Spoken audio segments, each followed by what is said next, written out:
I think one place that we could start is with the way that MIT has become more visible and more valued over the last 10 years, certainly over the last 5 years. More and more people think that MIT is what the world needs, or a significant piece of what the world needs.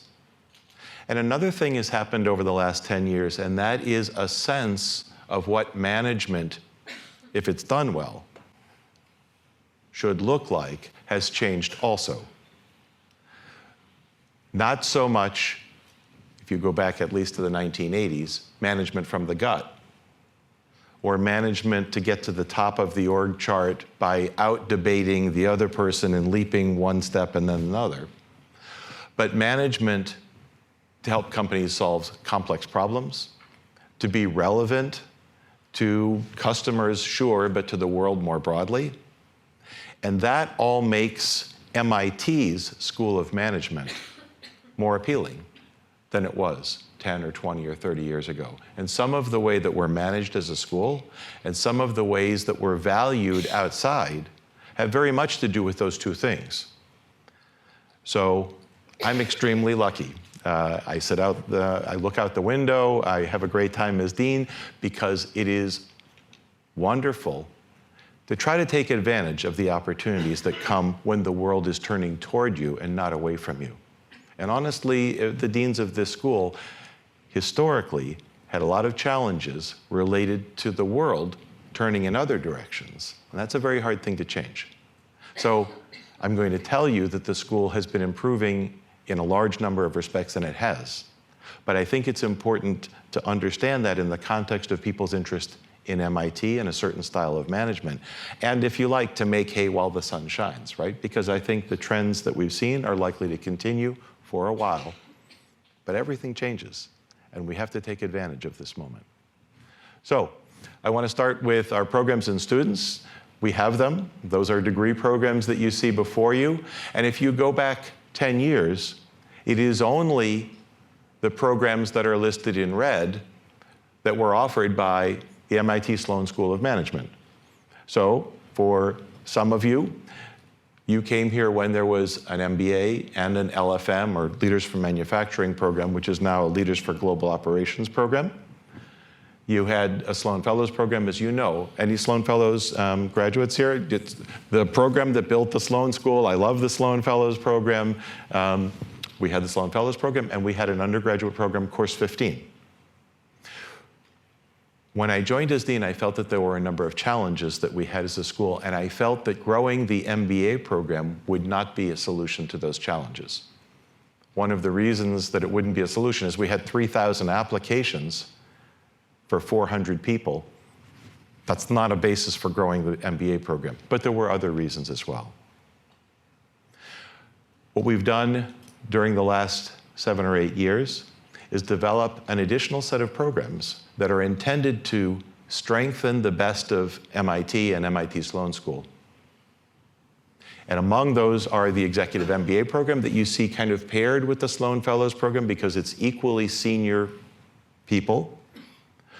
The EMBA program's format, 4 days once a month, allows us to draw from around the entire United States. The Sloan Fellows program, which is in residence for 12 months, allows us to draw outside the United States these days and around the world. It's a truism that American companies don't send people to Sloan Fellows the way they did before. But we want great people from around the world and great people from around the country, and we're getting them with the combination of these two programs. We teach more senior executives with degree program education than any other leading school. I'll show you a little bit more about that. In 2010, pretty much the depth of the Great Recession caused by Wall Street, if you like some of the commentary you see, we launched a Master of Finance program. Modern finance was invented at MIT. Complex financial systems are a necessity. They need smart people and principled people to manage them. And we were unwilling to let that legacy of relevance go for this school. That's why we launched the Master of Finance program, is to capture, or recapture in some respects, the legacy of Black and Scholes and Merton and so on.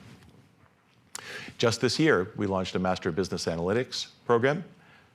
In the grand total of 6 weeks that applications were open, because we got approval from MIT only this spring, we had over 200 applications.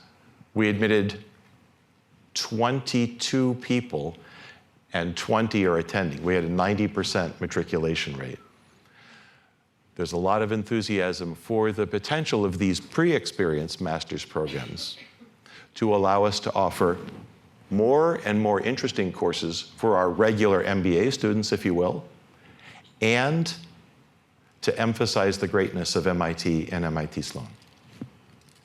We also this year have launched a 3-track version of the Course 15 undergraduate program.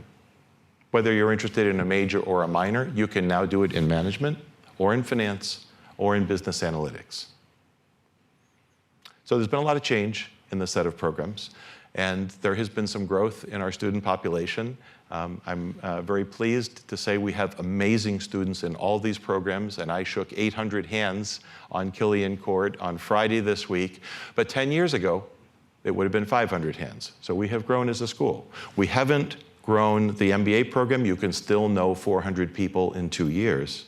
But we have grown the faculty, we've grown the staff, we've grown our ability to project strength globally and so on, but still with programs, I think, that are offered at a human scale. And that's a priority for us. So these programs are doing great. I'll answer questions if you like about any of them. I would just like to touch on the sponsored nature of the Sloan Fellows program. Some American companies and some organizations do send people from the United States, but most of these are organizations from around the world, and great companies, and they're strengthening even as we speak. This year is the strongest ever.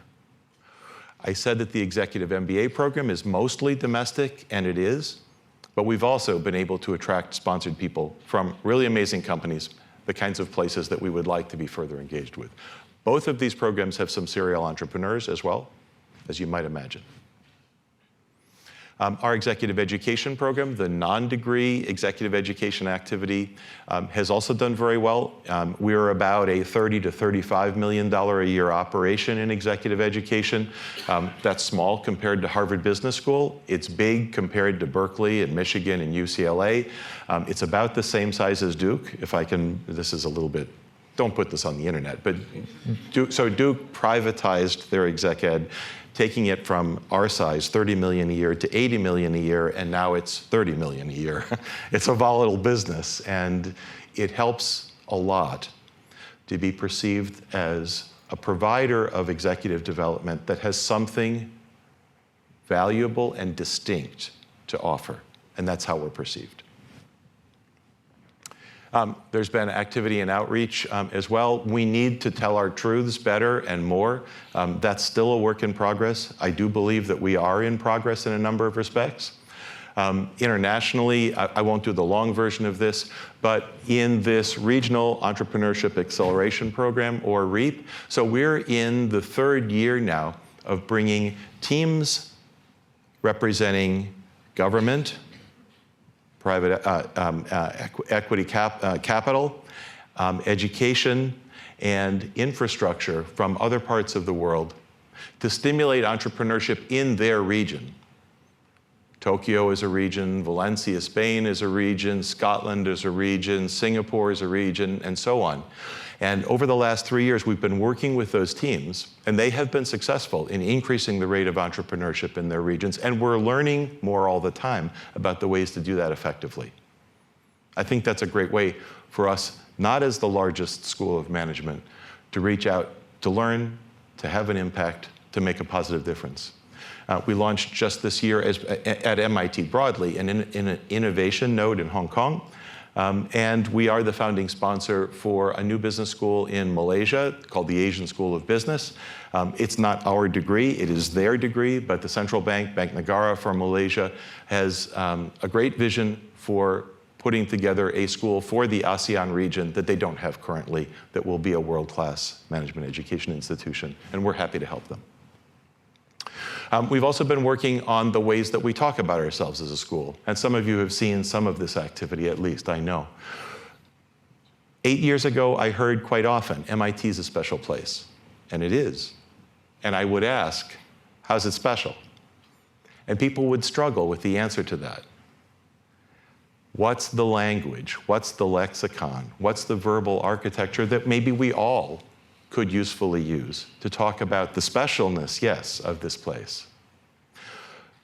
The most important element of brand development for us is to help give all of us, give, yes, our web designers and our advertising people and so on, but also to give you some of the language that you might embrace to tell the truths about this school. Early on in conversations about, yes, it's special, but how, there was, for me, a watershed moment when one of our prominent alumni, who himself is famous in the world of branding, said, what you really need to do is to get people to think about the following question. What if MIT had a business school? Now, first of all, a lot of people don't know around the world that MIT has a business school, so there's a lot of work to do in some of these respects. And part of what we've been thinking about is that. What does it mean to be MIT's School of Management? There is an opportunity, as I said at the outset, to be successful and to be valued as MIT's school, and that's a lot easier now than it was 20 years ago. So among the things that the initial work with alumni and students and staff produced is a set of language, words, word clouds, and so on that seem to resonate as we've gone forward and continued to work on branding. We can't run away from the sense that complexity matters, that brilliance matters, that we ought to attract that. I'm not saying we're smarter than everyone else, but I am saying that talking about the importance of smart is something we ought to do. We are an open place. Robin mentioned in conversation with me earlier, open courseware. We're a collaborative place. Our student communities are open in some ways that others aren't. We are a community that values humility, that's about the work, that's grounded and so on. That's been a part of the messaging and the language that we've been embracing and that we've been bringing out. The quote at the top here is a quote from someone who took over business reporting for the Wall Street Journal and came and met the deans and the students of all the leading schools.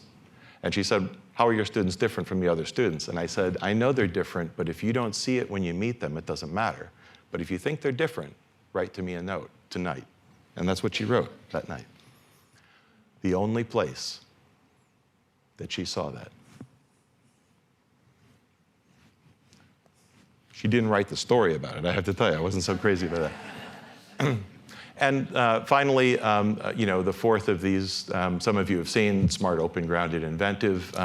Not just innovative. I mean, innovation is it can be ideas. Inventive, you got to do something. So that's been part of branding for us.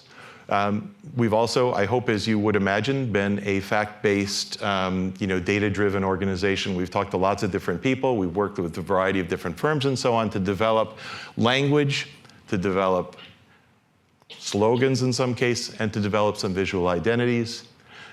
You've seen in the lobby of E62, if you've been there, some reflections of some of that. The language around ideas made to matter. We are a place that values ideas.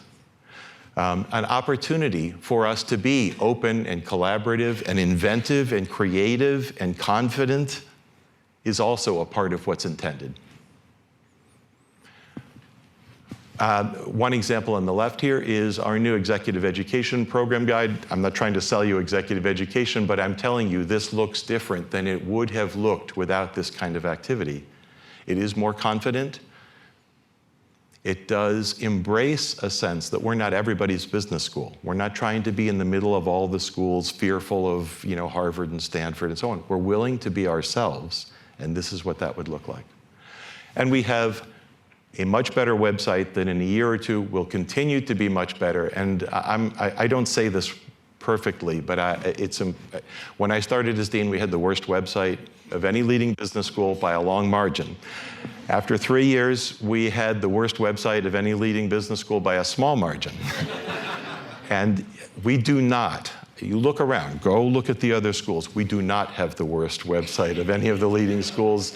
In fact, we are at least at the midpoint, and we are on the upswing relative to other schools. And it's not all about a website, but it is about what we say and how we say it and how engaging we are in having people come and listen to those messages and engage with those messages. We're on a path there, and it's a path that's got other dimensions to it as well, as you would expect.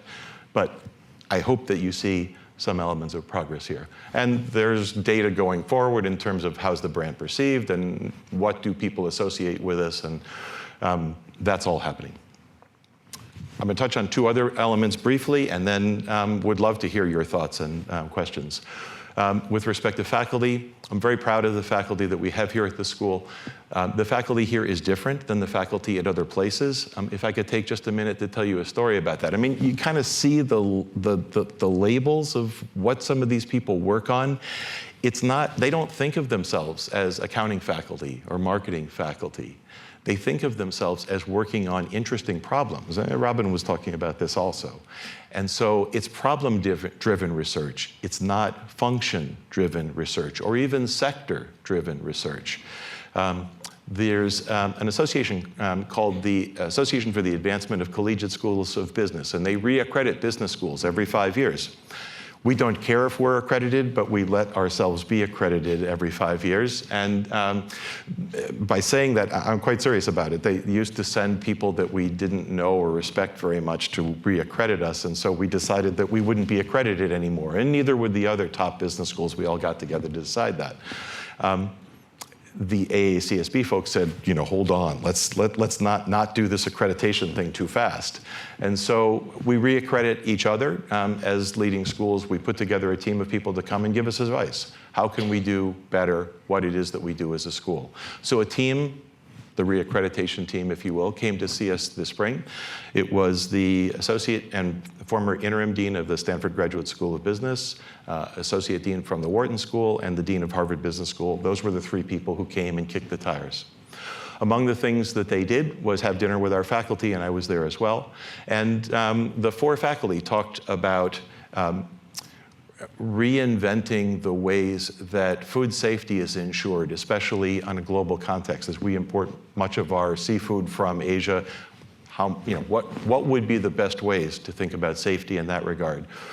One of the people at the dinner was the world's expert in the way that technological innovation drives economic development in sub-Saharan Africa. And she talked about some of the work when Sierra Leone built a system of secondary roads for the first time. What happened to food prices? What happened to access to healthcare and education, and so on. One of the people there was a finance professor, but a person, some of you may have heard him earlier today, working on the ways that securitization can bring the power of modern finance to funding cures for cancer and other kinds of diseases. And at the end of that little just informal conversation, there were a couple other people as well, the dean of the Harvard Business School said, "So Dave, how do you get this faculty to do this?" I don't do anything to make them do this. But there's an important question here. What leads a faculty like this to be at MIT? Is it those kinds of people who would choose to be at MIT in the first place? Or are they just regular old, really, really smart faculty who become issue-driven, impact-driven faculty because we're not the people discovering gravitational waves, right? I mean, we're the people who are schlubs over here at the business school trying to make positive things happen. However it happens, it's understood among schools of management that we have an impact-driven faculty. And that's hugely important for us, and I'm very, very proud of those people. We've also been able to retain those faculty, and over the last 8 years, we've had one senior person left. He left to be the provost at Brown University. It was a terrible loss. That's the one. We hired 2 faculty this last year, one from HEC in France and one from London School of Economics. John Van Rieden on the right-hand side was profiled along with 4 other leading economists from Britain as the 5 leading economists in Britain who are going to solve Britain's problems. If he's going to solve their problems, he's going to do it from Boston now. There are some issues that we continue to work on and need to work on with respect to our faculty. Diversity is one of them. I wouldn't want to come before you without acknowledging that because it's a fact. And so we're not the leader among gender diversity in our faculty. We're a little over 20% women as composition of the tenure track faculty of the school. And that's higher than some schools, but it's lower than some others. And that is something that we continue to work on and will keep working on. With respect to underrepresented minorities, the measures tend to, this is a measure of the pipeline, that is to say how many PhD candidates or graduates are available to be hired based on a variety of different backgrounds. I don't think anybody's going to be surprised by these data. I would say that at many leading schools, the tallies of underrepresented minority faculties are going up rather substantially. It's because of the way that that's defined, and you want to ask tough questions if anybody tells you that a faculty is 15 or 20 or 25% underrepresented minorities. That's kind of where our numbers are. But a lot of those people don't come from disadvantaged backgrounds and don't come from being born in the United States. And so I'm not saying that's not diversity, but it's not what you think when you see the statistics. And so working on all kinds of diversity, not just race and gender, but all kinds of diversity matter to us, and it's not easy. Finally, it's my job to mention the MIT campaign, but it's also my passion. There is a campaign going on at MIT, and I very much appreciate those of you as alums and friends who have chosen to support the school. Some of you saw Renee Richardson Gosline earlier today, one of our amazing faculty members, and it happens to be featured on the campaign website. There's a lot of great stuff about the school and about the impact that we're having in the world. The campaign isn't just a campaign to get richer than the school down the street or across the river. The campaign is a campaign to support our people, to support our students as they go out and work on entrepreneurial ventures around the world, to support our faculty as they do the kind of work that I talked about. We have had a lot of success. I'd just like you to know in recent years, annual fund, annual giving, unrestricted giving for the school is up very dramatically. We had a wonderful participation challenge sponsored by Judy Lewent last year, and our all-time high level of participation, that's the fraction of alumni who chose to give, was 25% last year, and that actually brought us up to about the midpoint of other leading schools, and we had not been anywhere near the midpoint before. We have a new giving challenge this year and a goal to get to 27%. And I just thank everyone who has taken that to heart. We also pursue major gifts, and we've seen a substantial growth in the willingness to support the school at that level as well. And you see some statistics here. So this is part of, if you will, due diligence. I would like you to know what we're doing and how we're doing it. Looking ahead, we have a tension as a school. We're in a great position. I didn't mention it, I don't think, but our MBA applications were an all-time high this year at 5,700. They were up 20% over last year. No other leading school can say that. They're up almost 100% over where they were in 2008. We were third in terms of win-loss ratios for getting the students we admit to come to MIT. You probably guessed the 2 schools were behind, but we used to be behind 4 schools, and now we're behind 2 schools. And so it's hard to leapfrog. You have to keep moving these things along, and in those respects, we do. But there's a compass that you don't want to lose sight of while you're making something go from 25 to 27 to 29 and so on. We're a mission-driven place. There's the mission right there, and you saw it in the lobby of E62, and we care about that mission. Principled, innovative leaders who, honest, no kidding, improve the world, and ideas that really do improve the practice of management. Those are the 2 parts of our mission, and we care about them. But we are also restless and inventive, and we can't stay where we were 10 years ago as a school. It doesn't work. And so what changes and what should never change is the balance. It's a hard thing to get right, and alumni voices certainly help us do that. This is Alfred P. Sloan. School will never be finished. But what is it that we should protect and sustain? One of the things that helps me a great deal is the set of prior deans that we have, and of course, faculty who have been with the school for a long time. And Bill Pounds, some of you know, has helped me very much. Glenn Urban and Dick Schmittlein, my 2 predecessors as dean, have helped me a lot. Early on, Abe Siegel and Howard Johnson were great advisors for me. Unfortunately, both of those passed away. And I wanted to just end this little part of our presentation by acknowledging the important role for me and for the school of Lester Thoreau, who we lost last year. Lester took this school to parts of the world and kinds of impact that it just didn't have before him. And that's, I think, something that we should take a minute to celebrate. So thanks for your attention, and I would be happy. I've got 15 minutes and as much time as you like, but I'd be happy to take your questions.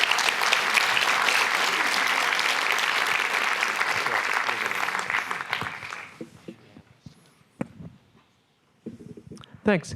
Could you put a little bit more flesh on the Onward? Like, over the next 10 years, what types of changes in terms of size, locations, other things you're thinking about? Yes. Thank you. I appreciate that. So, you know, one of the questions I get a lot, especially across campus here at MIT, is you don't plan any more growth and degree programs, do you? And you know, you see where that anxiety comes from. And so MIT, on Killian Court on Friday, graduated about 2,600 people in total. 8 years ago, we were 500 of that 2,600. Well, somewhat fewer, but we were 500 of 2,300. This year, we were 800 of 2,600. You know, that's a big difference. And when, as sometimes in your experience, we're perceived as the other, we're down the road, we have different economic model and so on, that's a challenge and an anxiety-producing element. So I know your question was about Onward. The opportunities that we have for Onward, including for growth, but not only for growth, have a lot to do with where we are perceived as what MIT needs to invent the future, to be the place that is relevant for the 22nd century and so on, or whether we're something that's nice to have that sits over on the side. That's changing very dramatically as well. So can I tell you one little story about that? And I promise to do the short version of it. So the 7 leading business school deans get together once a year. And Stanford's dean is stepping down, as some of you know, so he wasn't there, so it was 6 of us. And so this was hosted at Harvard. The Harvard dean, as the host, said, here's the question that right now I'd like everybody to answer. When you meet with your university president, what is it that the president wants you to do? What does the president want you to work on? What does the president care about from you as a business school? If you go back 20 years, it was having great students who would go out and, you know, do extremely well financially and then fund the gymnasium and so, you know, and other kinds of things like that. And maybe get some positive headlines, but, you know, we worry about the negative headlines. So he said, this is what my president, Drew Faust, asks of me as dean of the Harvard Business School. Harvard's future depends on what happens across the road from Harvard Business School, across Western Avenue, over the next 5 to 10 years, as Harvard builds its engineering school there. The one and only thing that the president of Harvard asks me is, how are you, the business school dean, supporting that successful development of engineering and the connection between engineering and business? Because that's what Harvard University's future depends on. He said, so, I don't know, what's up with you guys? So Sally Blount, dean of the Kellogg School, spoke next. She said, I'm the big dog on the Northwestern campus. Northwestern is really not very, look, if you're an alum, don't write it. Don't give her a hard time either. But, you know, Northwestern is really not so far along in engineering. My job, because I'm wealthy, because I'm prominent, is to make engineering stronger at Kellogg. Now, these things are path-dependent. She said, I got the same issue that you do. So who was next was Jeff Garrett at Wharton.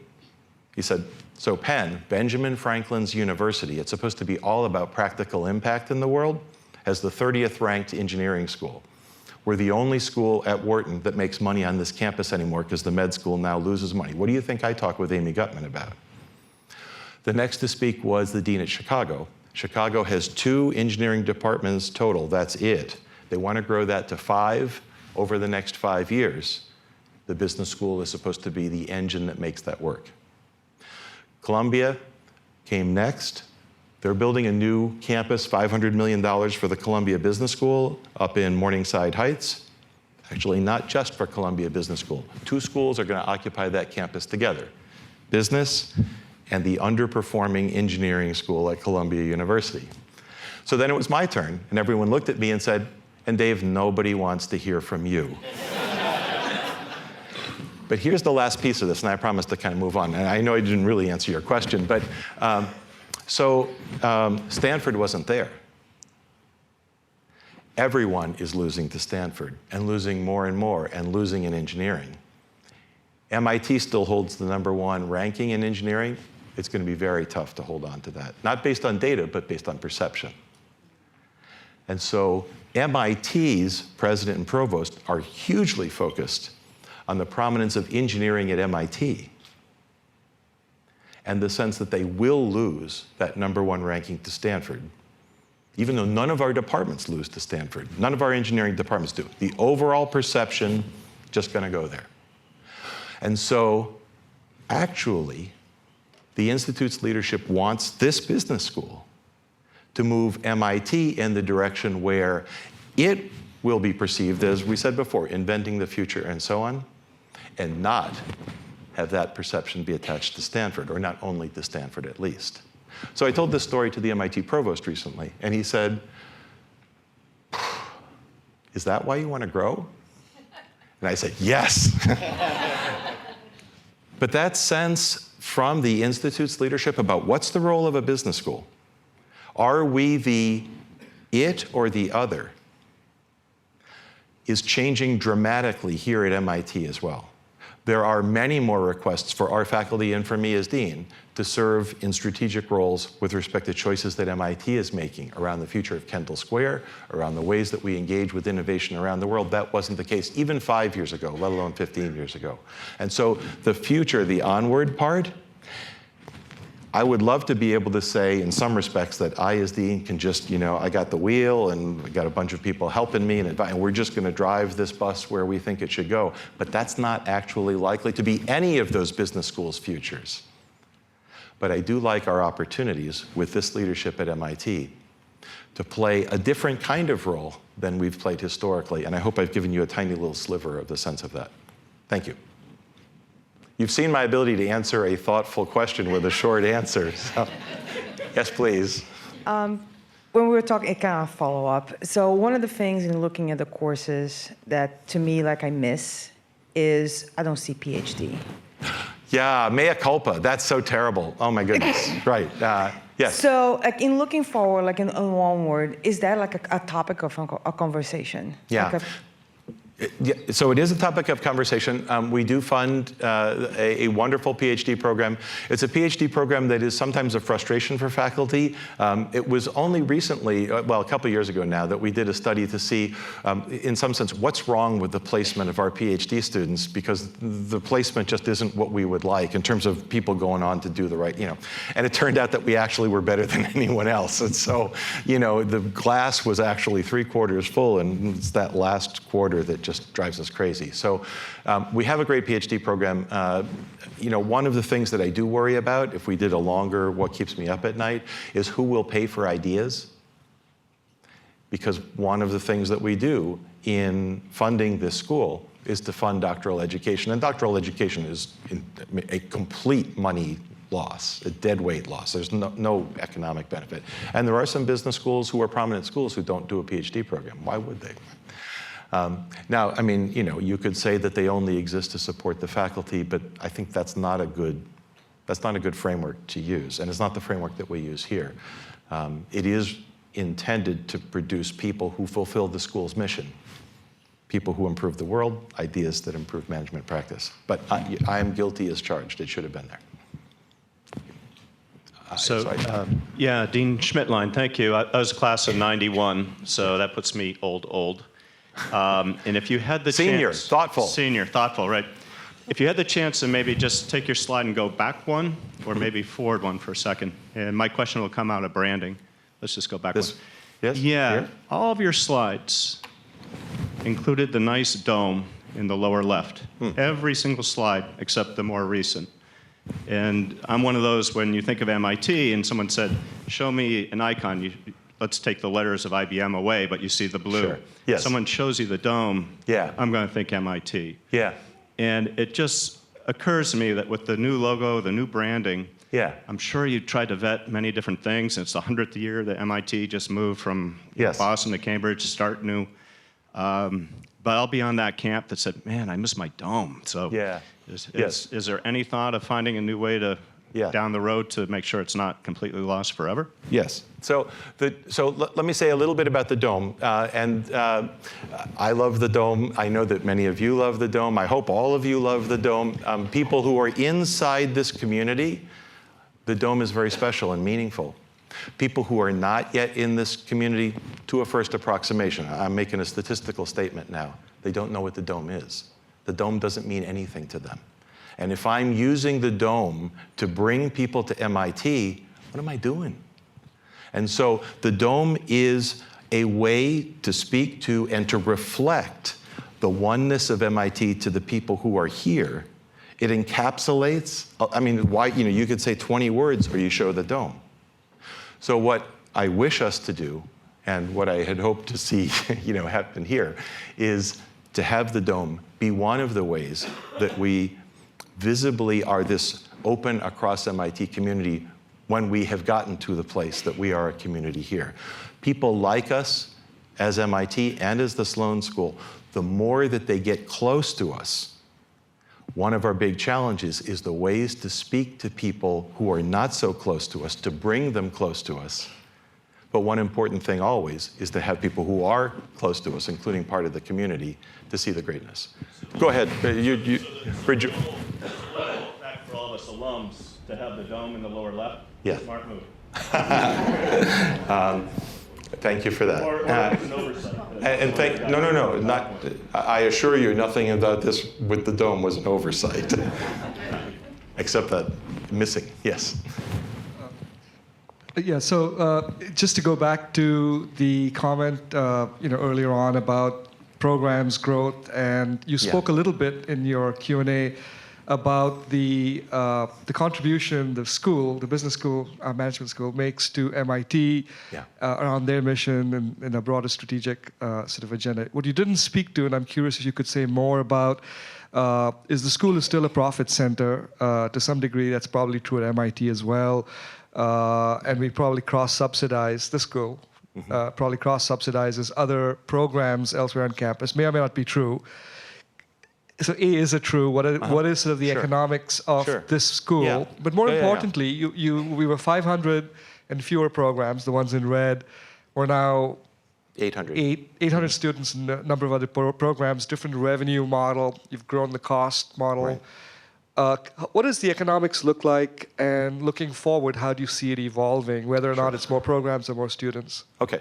So with respect to the overall school budget and the sort of puts and takes, if you like, with respect to the Institute, we're about a $200 million a year budget. That's our scale. That's significantly larger than it was 8 years ago, as you probably would imagine. It's not quite twice as large, but it's in that neighborhood. And there are a variety of ways that MIT centrally has draws on those elements of revenue. Those are not unusual relative to other business schools, and in fact, I would say that our draws, as long as nobody from the Central Institute is here this afternoon and the cameras aren't running, although they are running, I would say that we're treated very fairly with respect to the Institute, with respect to the, certainly by comparison with other leading schools. Does that mean that we're not a net contributor to the Institute? Actually, we are a net contributor to the Institute based on a very careful analysis that was done. It took about a year. And that analysis, so now I know you're very anxious. How much truth are we going to tell here? And so there was a narrative at the Institute about the growth of the Sloan School through its draws on Institute services, Office of International Programs, the people who keep the lights on, because we have a big, the long list. I mean, you can make a long list of things that, and I'm quoting now, the Sloan School is bankrupting the Institute through its growth. Now, I mean, okay, the Institute is $13 billion. We have a $200 million budget. I don't think we're bankrupting it. But it was very important to get rid of the narrative that Sloan's growth was a financial cost to the rest of the Institute. And that was, as I say, the subject of a really very careful analysis done by the Vice President for Finance and so on. And so it was only this spring that analysis came to closure. And there is a complicated story, and so I want to suggest to you, don't kind of just do a simple summary of this. Sloan has a substantial endowment. It's not as large as Harvard Business School's endowment, but it's about $800 million. And if you look at the ways that that endowment arose, and if you look at the various ways that, again, all universities tax business school endowments as they're spent, that's actually a fair amount of money, and it overwhelms other kinds of monies. So it's not as if they're taxing tuition revenue from MBA students and so on. It's actually a legacy of people 50 years ago supporting the Sloan School. And the consequences of that today, not only for Sloan, but the Institute broadly, that makes it the case that we are net contributors to the Institute. So I'm sorry to do something that was a little complicated, but I'd rather not just say it's all good or something like that. But it is quite good, and I would very much prefer it not to change. But I would prefer, with this understanding that financially we're not a draw on the Institute, and strategically we benefit the Institute with respect to where it needs strength. I mean, do we actually help those postdocs start companies? Do we actually strengthen statistics across the Institute? Do we actually contribute to the development of Kendall Square? Do we actually contribute to MIT's footprint of innovation in Hong Kong and so on? That's now open as a narrative. And 2 years ago, it wasn't. You couldn't have that dialogue because it was all about, oh, this is money. Right. Did I answer both of your questions or only one? All right, good enough. It was, or he's tired of hearing about it, which is also just fine. Other questions, or does anybody have a microphone?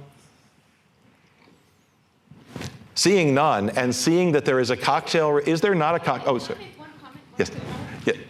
You have the microphone. I neglected to say one other reason why I love MIT. It's thanks to Jean Hammond, a classmate who was my #1 investor in Zipcar, and her husband, that Zipcar actually got to go. And then I have another investor who is another classmate of mine, David Handmaker, and it was just so incredible when I was raising money that I was able to say people who actually knew me well invested. And so so people who didn't know me, I could say, yeah, but people who do know me know my work ethic and what I do, they invested. So I wanted to make sure that I wanted you guys to know that your classmates will also invest in you. And the network from MIT was fantastic. Thank you, thank you, thank you. Actually, that was, thank you. So that's yeah, I'm wrapping up. Go. Going back to sort of your last section here, yeah. We're targeting 27% for the first time. Yes. How are we doing against 27%? And maybe an invitation to you, maybe a call to action to this group and our friends. Yes. So I have to, so first of all, let me just say we're ahead of where we were last year, so that's good. Are we at 26.9%? No. June is always a really big year, and so if you know friends, family, colleagues, and so on who have not yet made that gift, one of the wonderful messages would be to help them see, and that there is a challenge that hopefully will help motivate them as well. So thank you for that prompt. If I could just come back to Robin's comment, because there was something I was hoping to mention about our faculty that related to what Robin was talking about. So I said I'm proud of our faculty. So if you just look at some of the themes that Robin was talking about, Tom Malone's Climate Collab is developing through crowdsourcing real solutions to real climate issues and bringing them out to the people who can implement them. Our sustainability initiative is having real master's students work on project-based solutions with entrepreneurial firms and large firms on issues related to sustainability for them and building great opportunities for themselves at the same time. And if you look at the initiative on the digital economy led by Andy McAfee and Eric Brynjolfsson, it takes on very centrally this issue of how the digital economy is affecting income inequality, opportunities for work, the changing nature of work, what needs to be done about that. And Eric and Andy have a new book coming out very soon that's got some new perspectives about solutions there. So when I say I'm proud of our faculty, I think there's actually a very close connection between Robin's interest and the way she expressed what the world needs and what we're doing. So with that, I think I'm thirsty. I don't know about any of you, but thank you very much for coming.